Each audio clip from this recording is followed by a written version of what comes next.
And thank all of you for coming out this evening. I very much appreciate this. It's an honor to be here and to participate in this program and to honor the memory of Captain Ableson and his work as a command chaplain. My interest this evening, besides inviting you to offer a sacrifice, which you are in the process of doing, I always appreciate addressing an audience that has alternatives, many other things you could be doing right now with your time, perhaps sharing a glass of wine, perhaps preparing for class. Don't bolt for the door. But you have chosen, amazingly, to sacrifice the next 45 minutes to an hour on a speaker that you do not know, a topic that's not terribly appealing, and you are making a gamble. You are, in effect, with your time, doing what people do when they offer sacrifices. You set something out that cannot ever be retrieved again. Sorry, this hour will be lost to you forever.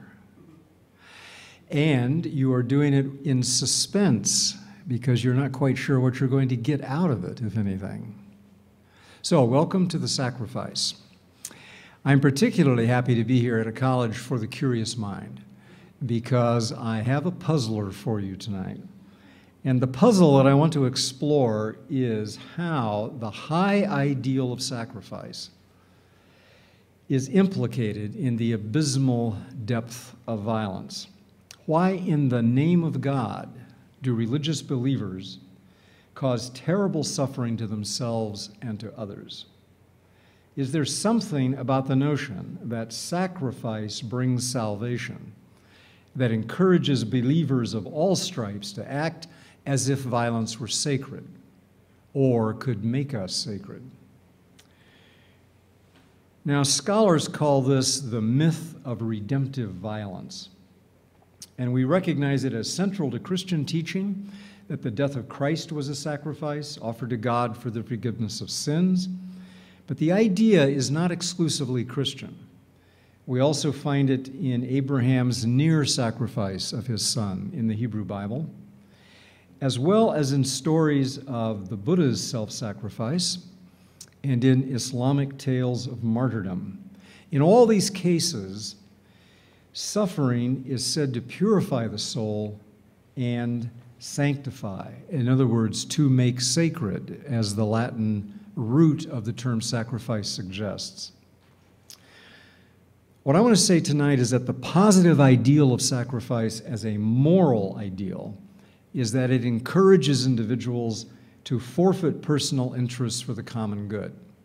And indeed, we really couldn't have a social order without occasional sacrifices on the parts of individuals. But sacrifice as a reason for abstract utopian causes serve the common good, and sometimes even our fellow citizens oppose such visions. Then conflict is inevitable, conflict that sacrifice both perpetuates and sanctifies. That is the way I want to argue tonight that sacrifice as a religious ideal contributes to the problem of religious violence. Sadly, all religions have a history of violence, a fact that stands in stark contrast to their own central teachings. Right, so all of the religious founders in the sacred texts of the world's great religions emphasize love, compassion, forgiveness, mercy, humility. But the societies and traditions based on those teachings often promote hatred, cruelty, revenge, and arrogance. That's a puzzler. Why is this the case? That is the question that Charles Kimball, teaching at University of Oklahoma, elsewhere in the state, has tried to answer in two fascinating books, When Religion Becomes Evil, 5 Warning Signs, published in 2008, and, if that title weren't scary enough, When Religion Becomes Lethal in 2011. Now, he subtitled that book, The Explosive Mix of Politics and Religion in Judaism, Christianity, and Islam, And he argued that there are ways to spot religious movements that are beginning to move toward violence. And among those signs, warning signs that he identified, are claims to absolute truth, the demand for unquestioning obedience, the belief that the end justifies the means, and the declaration of holy war. Now, Kimball's work is insightful, his cautions are wise, and in person he's much less threatening than his titles. What I want to suggest tonight is that there is a sixth warning sign, a warning sign that he does not discuss, and one that often signals that religions are on their way toward violence, and that is the call to sacrifice.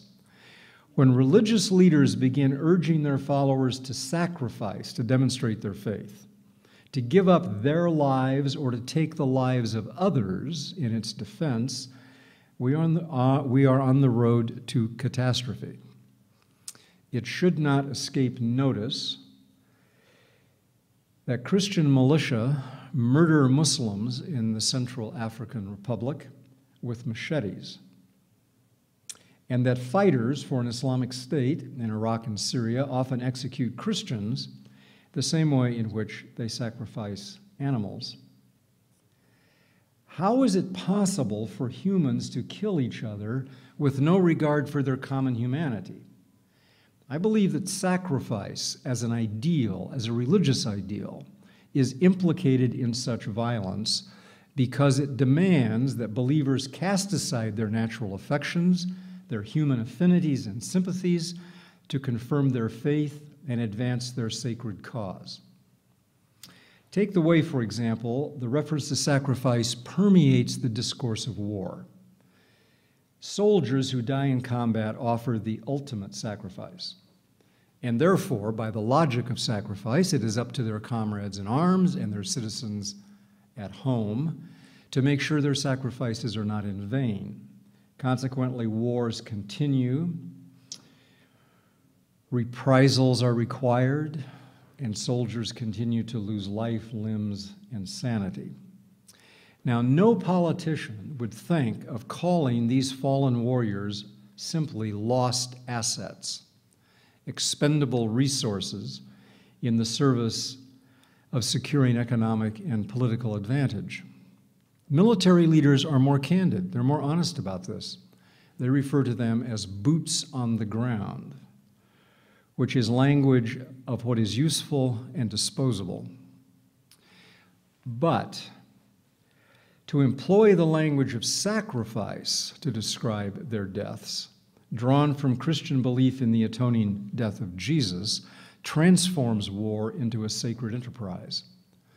Fallen combatants, especially since they volunteered for military service these days, are very easily identified with self-sacrificing martyrs. Thus the tension extending to the horizon. Most are marked by crosses in silent witness to the myth of redemptive violence. So the connection between sacrifice and salvation in both religious and nationalist senses is deep and enduring.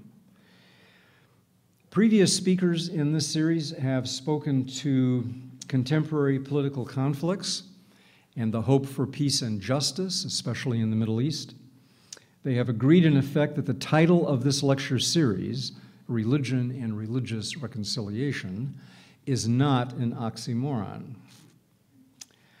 Now, I'm not here to dampen the fire of their idealism. I also agree that religion can inspire peace, and that sacrifice in the service of our fellow human beings is a noble enterprise. I think without that hope, our hearts would grow cold with every new report of violence in the name of religion.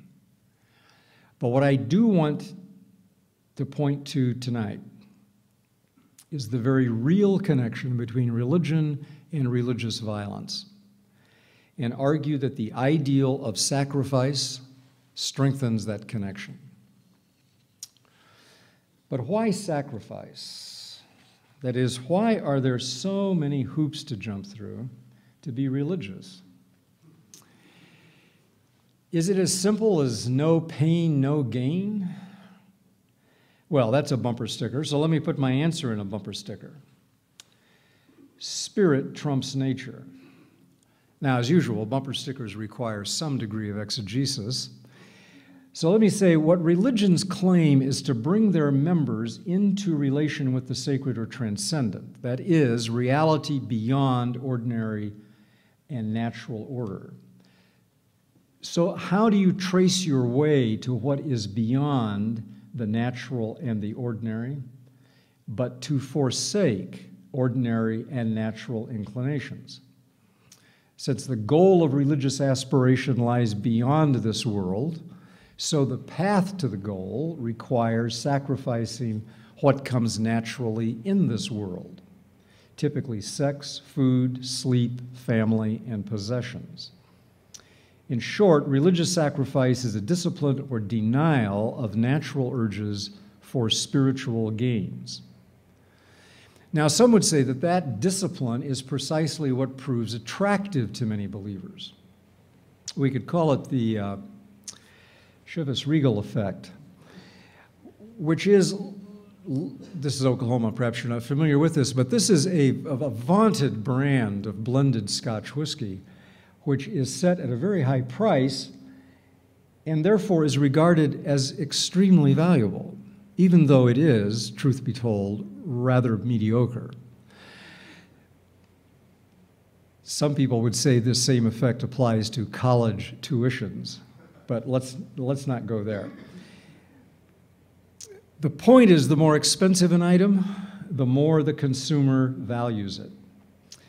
Now, the social scientists that Zach Simpson introduced me to, Zosler and Bressler, argued that this demand in religious communes is what they call costly signaling. They argue the more stringent the restrictions placed upon members of a group, the greater their loyalty to the group's teachings and practices, even if their personal return is meager. So if you're asking yourself, why is it that these Pentecostal groups that require great sacrifices from their members are growing, and your typical Episcopalian congregation is slowly dwindling away?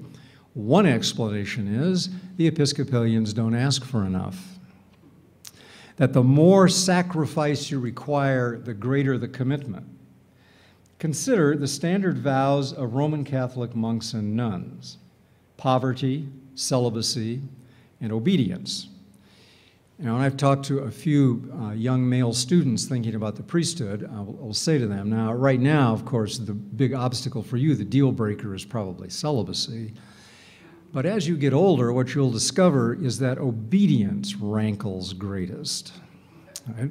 The notion of submitting your very will and individual judgment, who I hoped would be burned upon her death, but of course were published, recount decades of spiritual destitution. My heart is cold. I do not feel God present with me anywhere.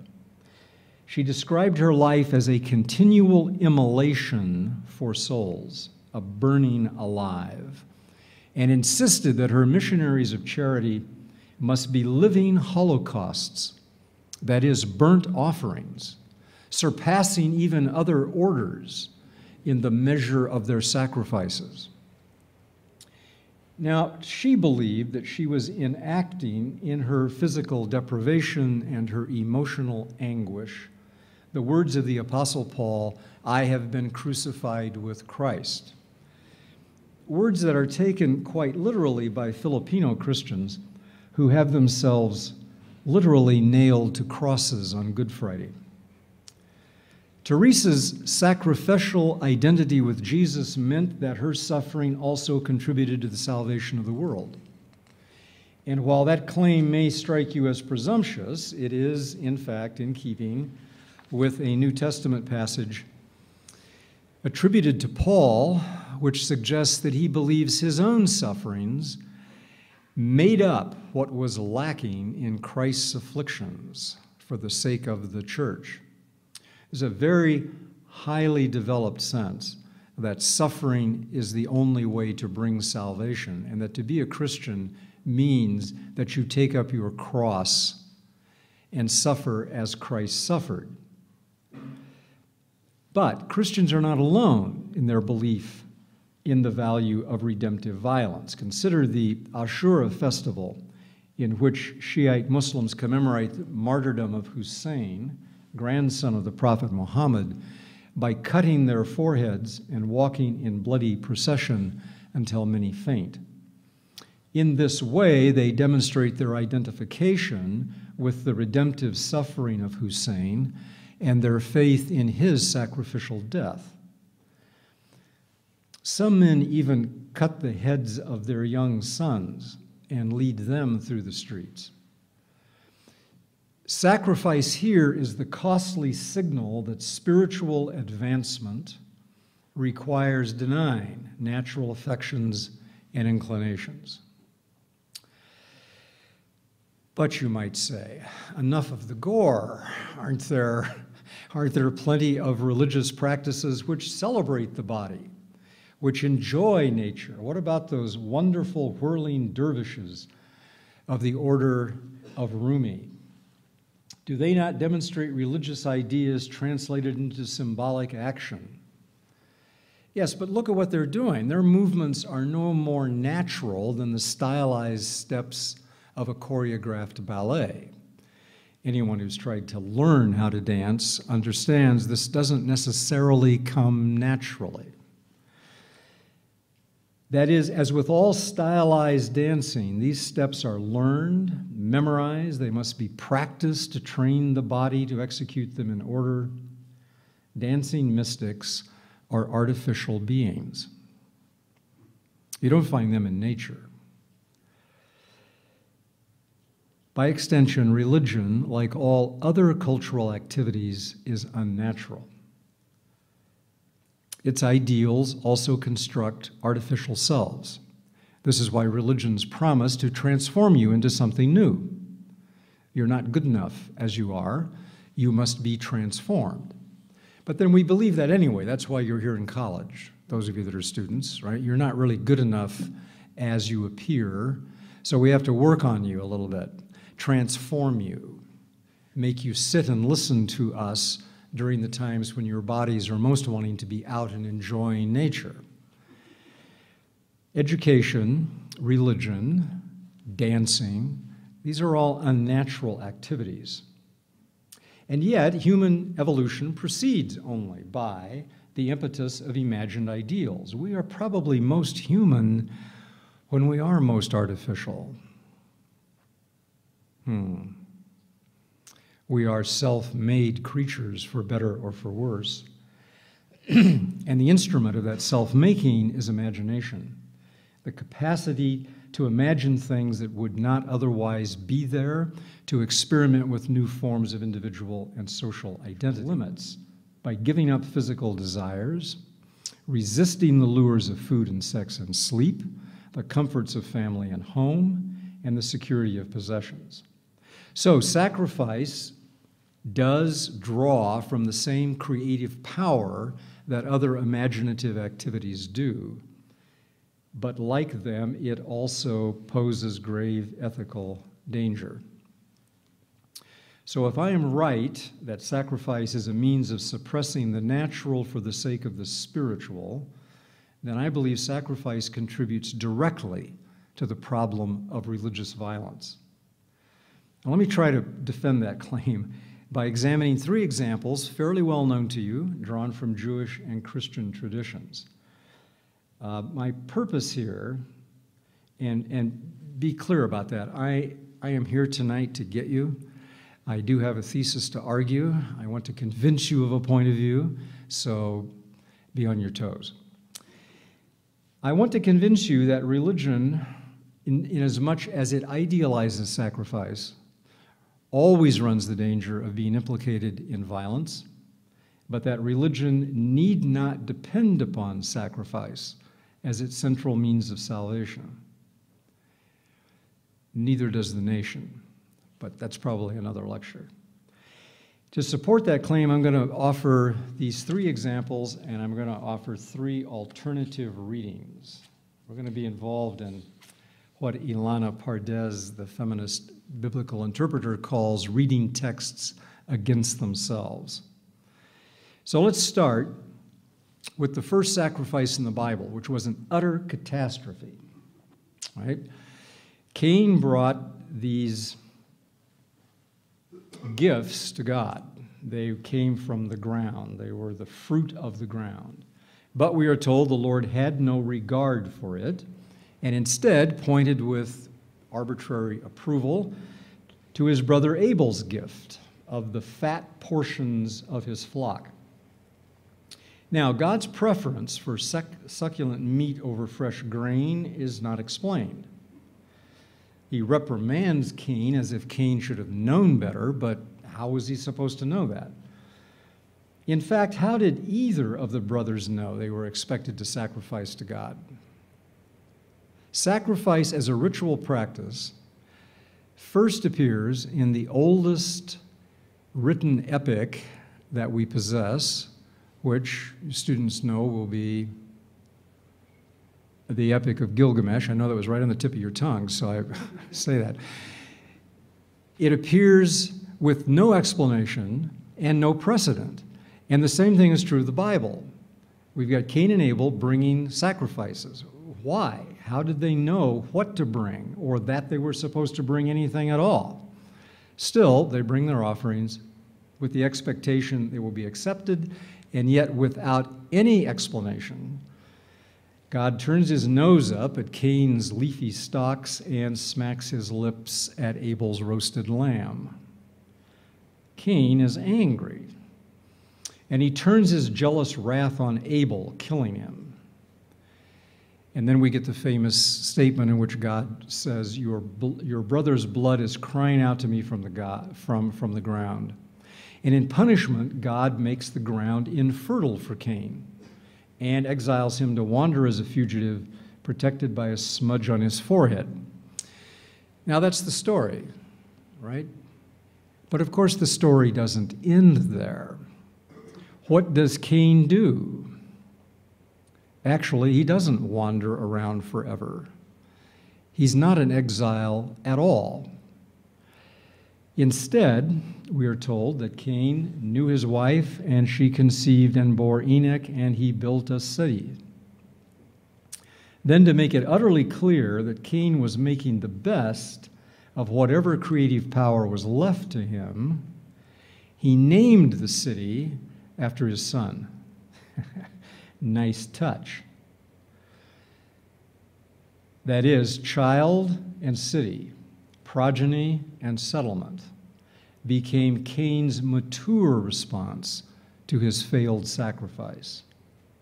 He replaced his initial violent outburst of jealousy with constructive actions that do not, note, include ever offering another sacrifice. Story. Curious now in the other sense of curious. If we read this text against its standard interpretation, we might suppose this is not a story of failed sacrifice at all, but a tale of sacrifice as failure. Suppose the point here is not the curse of Cain, but the blessing of his wisely displacing violence by natural and cultural creation. When we read the story that way, we find an implied critique of sacrifice and its attendant violence, and a certain celebration of the development of human civilization. Okay, so you're not convinced there. Let's go on to the second one. Our second story is perhaps the best known story of sacrifice in the Jewish tradition. It is Abraham's offering of Isaac, which is known in Hebrew as the Akedah, or binding, since Isaac was not actually sacrificed. Now, you all know the story. God commands Abraham to take his son, your only son, the son you love, God loves to rub it in like that, and take him to this mountain and there prepare him and offer him as a burnt offering. And Abraham gets up and obeys. And he's just ready to slit Isaac's throat when an angel comes and says, No, instead, offer the ram that is caught in the bush there. And then the angel speaks a second time and says to Abraham, because you have done this, you will have countless children. God will help them defeat their enemies and will make them the means of blessing the rest of humanity, what the prophet Isaiah would later call a light to the Gentiles. So as Abraham was blessed by his obedience, so the prophet taught that the Jewish people would be blessed by obeying God's commandments as a witness to virtue and faithfulness in the world. Nice, right?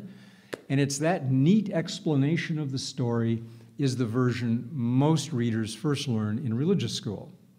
So it sets this shocking narrative of intended child sacrifice within the morally soothing framework of test and reward, faith and vindication.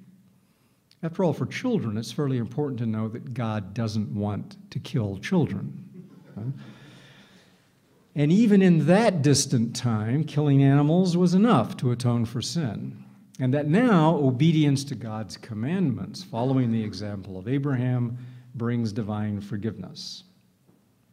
So their teachers lovingly shield their tender consciences by linking the offensive story to a later prophetic reversal in which God announces, "For I desire steadfast love and not sacrifice, the knowledge of God rather than burnt offerings."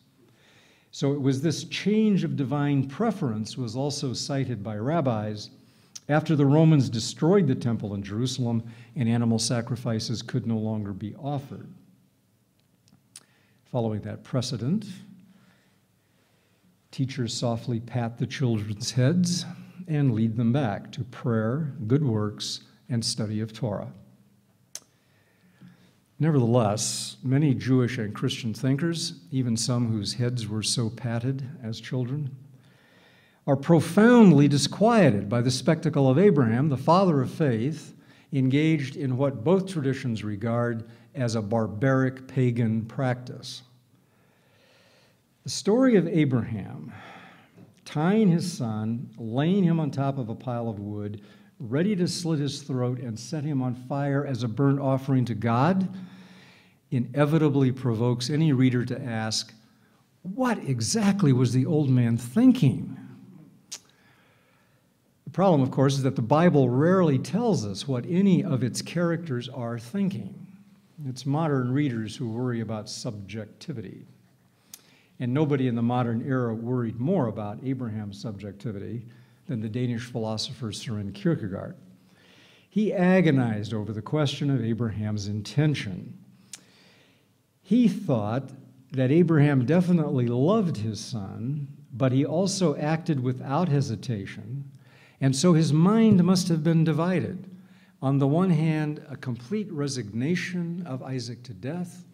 On the other, a robust religious life only by intentionally crossing the boundary of moral restraint into the realm of sacrificial violence. That is, he can enter the divine presence only by stepping over the body of his dead son.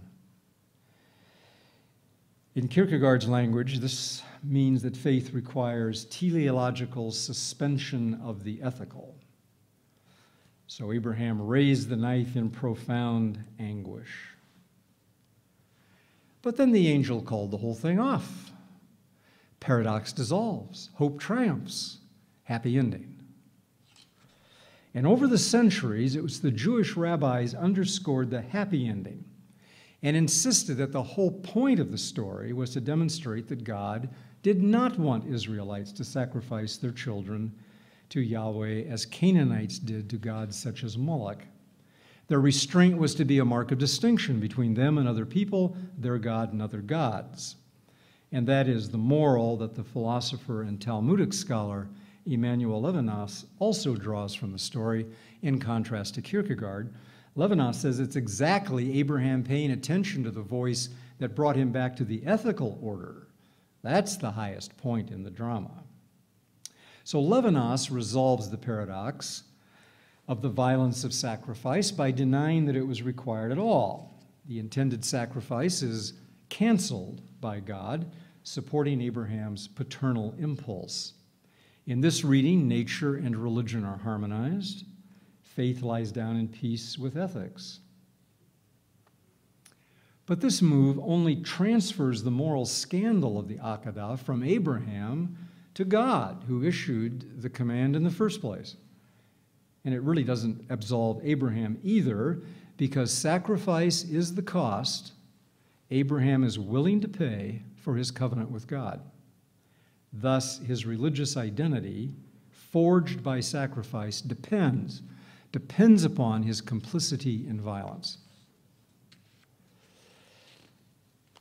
Now, let's hear another reading of the Akedah.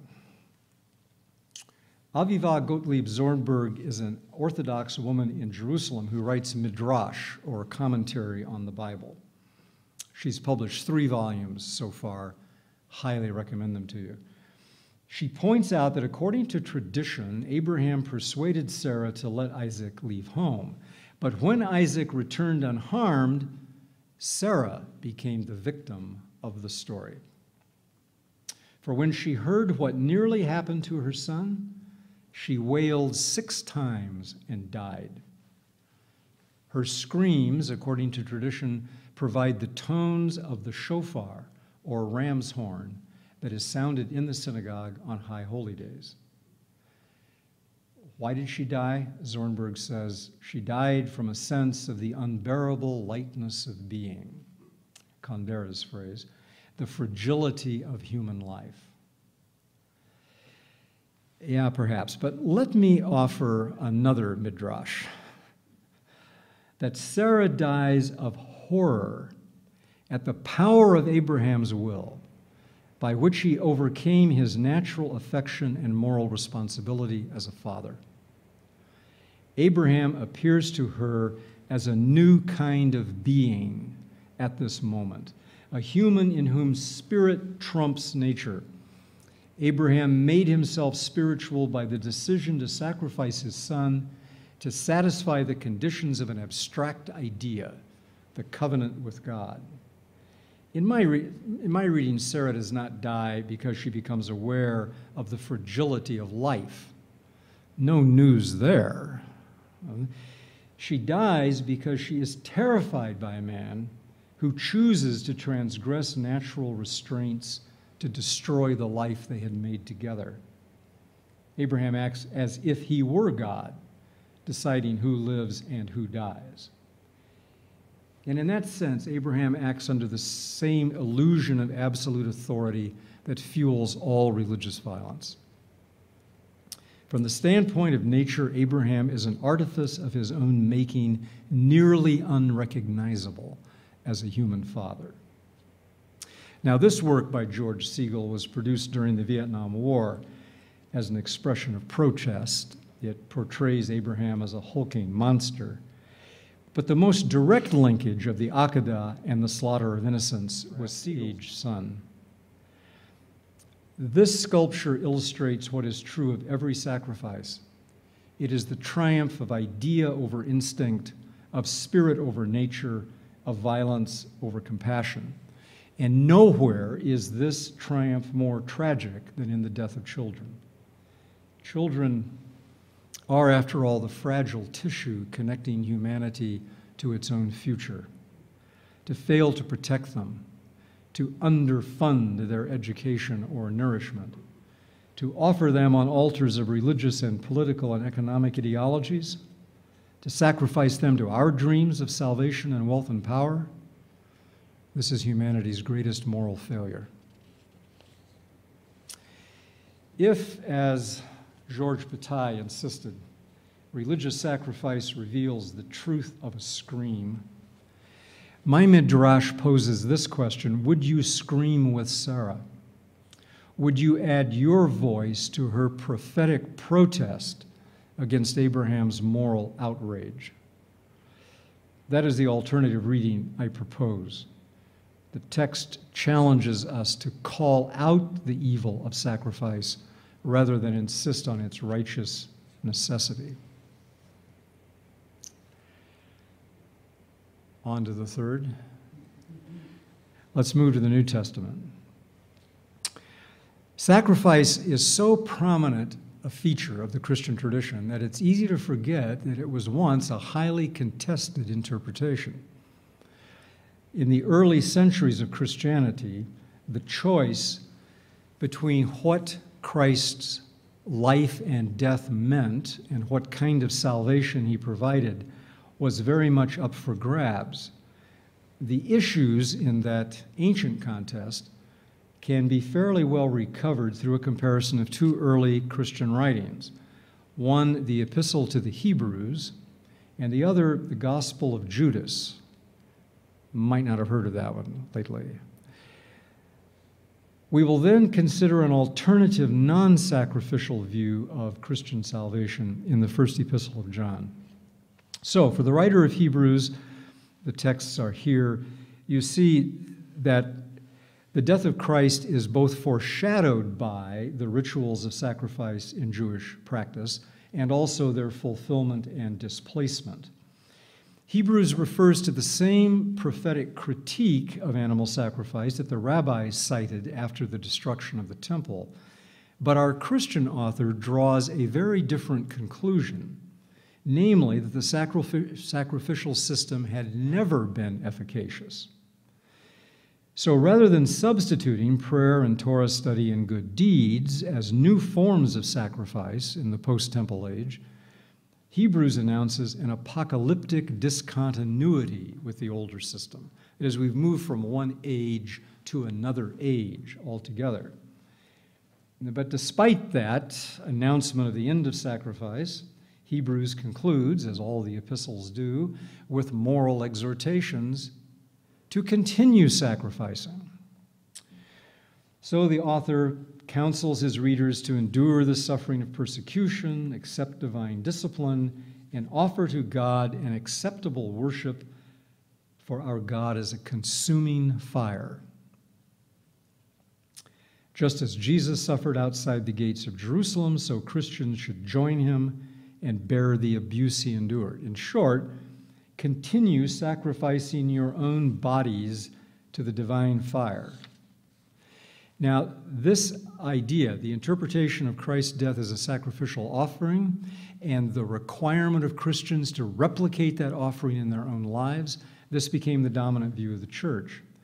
But there were some early Christians that rejected this idea entirely. They are known collectively as Gnostics, and you may remember them from the interest stirred up by Dan Brown's The Da Vinci Code. More than one of us academics got a number of speaking gigs off this book. From a few clues in the Gnostic Gospels, Brown constructed a work of fiction in which the importance of Jesus lay not in his sacrifice for sins, but in his teachings of certain esoteric truths, particularly the union of male and female in the divine and the secret to immortality. And the success of it appeared a stomach-churning movie of Jesus' crucifixion, Mel Gibson's The Passion of the Christ. Now, the box office returns were so spectacular here that Hollywood directors began talking about the passion money, hoping to cash in on it, because it turned out that there was a tremendous interest in this grisly portrayal of Jesus' execution, primarily among Catholics and evangelicals, finding the suffering of Christ to be central to their faith and the notion of sacrifice central to their theology. Now, this opposition between honoring Christ for his bloody sacrifice or his wisdom that leads to immortality is as strong now as it was in the 2nd century. And for one community of Gnostics, the only disciple who discerned the true meaning of Christ was Judas Iscariot. There's a Dylan midrash there too. The one who betrayed him into the hands of the Romans. In this recently restored and translated text of the Gospel of Judas, Jesus commends Judas for his role in making the crucifixion possible. Now, Christians have always felt a certain ambivalence about Judas. Right? He is a betrayer, but on the other hand, if he didn't betray Jesus, then Jesus wouldn't die, and if Jesus didn't die, then there wouldn't be forgiveness of sins and there couldn't be resurrection. So he's kind of a necessary evil. And there have been some campaigns over the centuries to bring him into the pantheon of saints, but he's never been officially canonized. By contrast, the Gnostics honored Judas as the one who arranged the conditions under which Christ could be relieved of the garment of the body, escape the material world, created by Saklos, that was their name for the deity of the Hebrew Bible, and return to unity with the Supreme Spirit. So we have Jesus praising Judas as the greatest of his disciples. Now, the Gospel of Judas describes him as the one who has Jesus' true interests in mind, and therefore contrasts him with the other disciples. Are you with me here? It's late. The Gospel of Judas lumps together the other disciples of Jesus with the priests in the temple offering sacrifices and says to them, your teachings, the teaching that Jesus died as a sacrifice for sins, puts you in the same class with the old Levitical priests in the temple in Jerusalem. And that, therefore, Jesus' words directly to them are, you must stop sacrificing. Now, for some Gnostics, this prohibition extended to the ritual Eucharistic meal, understood also as a reenactment of the sacrificial death of Jesus.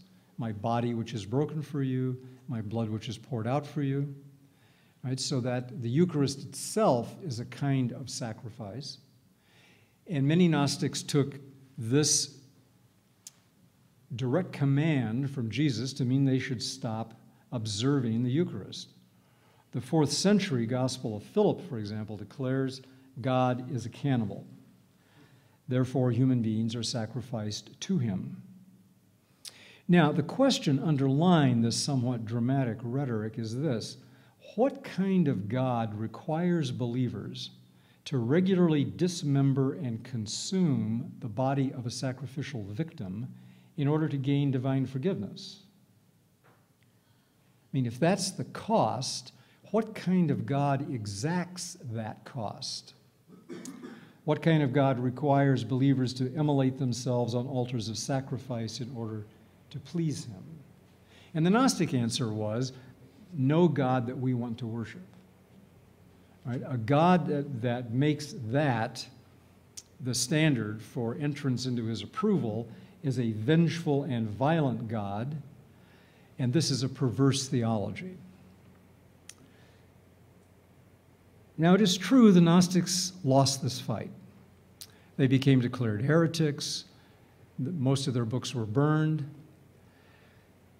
But what I want to argue is that they have an alternative reading of the meaning.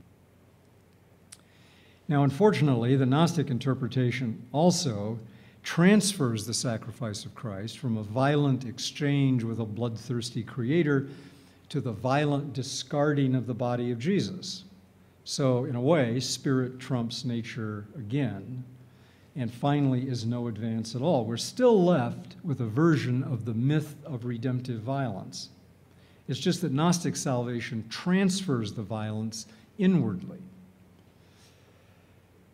And we don't have time for this, but I would argue this is true of all mysticism, that there is a fundamental violence at the heart of all mysticism.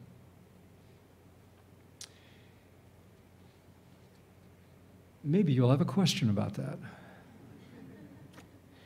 So in both Orthodox and Gnostic versions of Christianity, the Spirit can be redeemed only through sacrifice and therefore only by violence. As the Slovenian philosopher Žižek says, good versus evil is not spirit versus nature. The primordial evil is spirit itself with its violent derailment of nature. But can Christianity be freed from sacrifice as the means of being reconciled to God?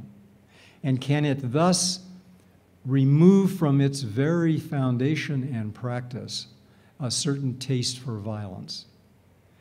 Suppose Christians focus on the life of Christ instead of his death, on his compassion and healing and forgiveness. Suppose that the central message of God becoming flesh is not that Christ entered the world for ghastly slaughter, but that the meaning of Christ entering the world is to embody the joyful possibilities of a life in community with others. Jesus lived as a wandering itinerant with no place to lay his head, we are told.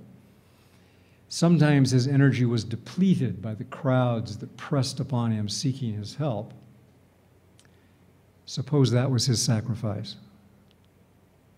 Suppose it was his self-giving while he was alive that was his true atoning sacrifice, the authentic disclosure of divine nature. At least one New Testament writer, known as John the Elder, saw it that way. God is love. Those who abide in love abide in God, and God abides in them. Suppose finally we think of Christ's mission in the world as God's way of making friends with his creatures. It is in that relationship that sacrifice does have a noble place. Not as an offering to God, for what does God need with such offerings? But as an act of self-giving for fellow humans. It is sometimes said that Jesus died for sinners. But suppose what that means is that he died because of his companionship with those called sinners, the poor, the diseased, and the dispossessed. Suppose he died because he shared the fate of the powerless in an imperial system. Suppose a grand scheme of substitutionary atonement by sacrifice had nothing to do with it. Suppose that Jesus dies as the result of a routine execution in an obscure province of the Roman Empire. Suppose that Jesus reconciles us to our common humanity in all of its natural beauty and diversity, and that his good news is that God is more interested in our loving one another than in our worrying about what God needs. By contrast, in theologies of sacrifice in which natural human bonds are broken for the sake of imagined sacred causes, there is a deep connection between violence toward oneself and others and union with the sacred. What I have tried to show tonight is that the connection is not necessary. The connection is not necessary. It is possible to leave the violence of sacrifice behind and nurture children and build cities like Cain. We can have the courage to scream at the horror of suspending moral duty in the name of God's rather than its cause. I think there is no exercise of creative imagination that is more needed in our world today. So you have made a costly sacrifice of your irretrievable time tonight. I am still eager to learn from your questions, unless, of course, you feel that you have suffered enough already. Thank you.